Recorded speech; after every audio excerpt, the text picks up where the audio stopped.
दोस्तों, आज मैं आपके सामने दिव्यांगों से संबंधित एक ऐसे मुद्दे को उठाने जा रहा हूं जो अत्यंत जटिल और संवेदनशील है। कहने का तात्पर्य है, भारत जैसे देश में दिव्यांगजनों के लिए कानून बनाए गए हैं। कई कानून बनाए गए हैं, जिसमें विकलांगजन अधिनियम 1995 बहुत महत्वपूर्ण कानून के रूप में हमारे समक्ष रहा है, जिसका उपदेश ही था कि दिव्यांगजनों को समानता का अधिकार, सुरक्षा का अधिकार और सहभागिता, संपूर्ण सहभागिता का अधिकार प्राप्त था। कहने का तात्पर्य ये है, इसमें 2016 में इसको संशोधित किया गया और यह 2016 विकलांगजन अधिनियम के रूप में हमारे सामने भी चल रहा है। लेकिन आज अगर दिव्यांगता के परिप्रेक्ष्य में बोलना मैं चाहूँ तो मैं अपने अनुभव के आधार पर ये कहूँगा कि आज जो समय है उसमें विकलांग शब्द को हटाकर दिव्यांग शब्द को जोड़ा गया है और ऐसी शब्दावलियों का उपयोग करने की चेष्टा की जा रही है जैसे special child with special need.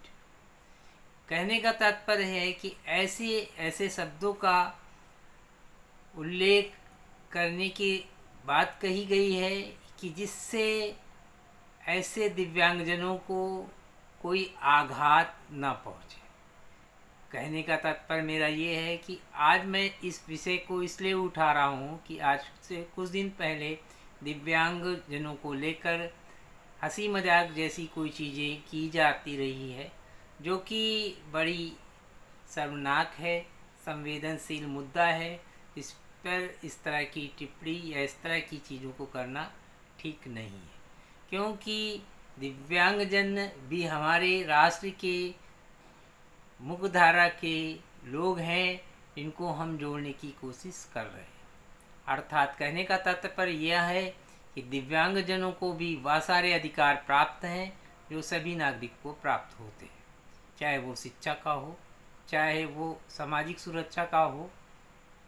अर्थात कहने का तात्पर्य है कि आप उनके लिए कोई ऐसे शब्द या उनकी के शोषण से संबंधित कोई ऐसी प्रक्रिया ना करें जिससे आपको नुकसान पहुंच सकता है। अर्थात कानून बना हुआ है कि अगर विकलांगजन या दिव्यांगजन को कोई इस तरह से प्रताड़ित करता है और यह साबित होता है तो उसको कठिन से कठिन सज़ा का प्रावधान किया गया है।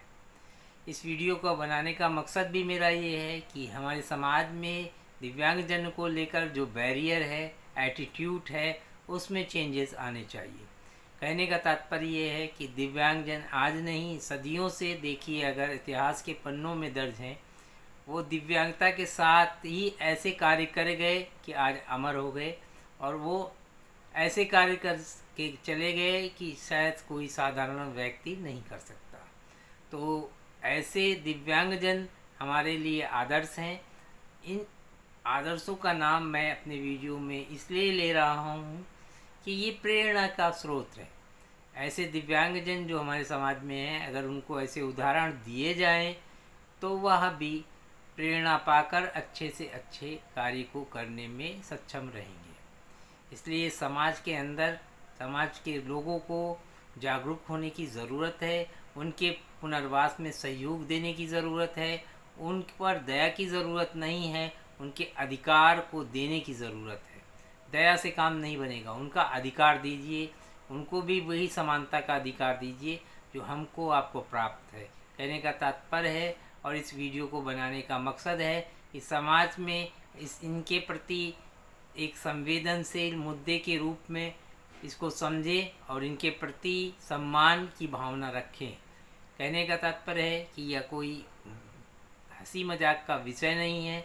यह दिव्यांगजन भी एक से बढ़कर एक है, जो अपनी दिव्यांगता के होते हुए भी बहुत अच्छे अच्छे कार्य करके अच्छे अच्छे पदों पर आसीन हैं। उनसे भी हम उदाहरण ले सकते हैं।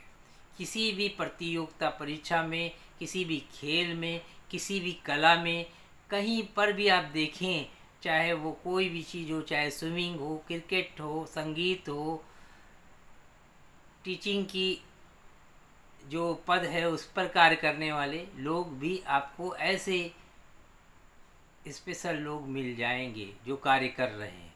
अर्थात इनकी समानता के अधिकार को दिलाने में हम सहयोगी बने, इनका सम्मान करें, विकलांगजन अधिनियम का सम्मान करें और इनको बराबरी का हक दिलाएं। Thank you so much.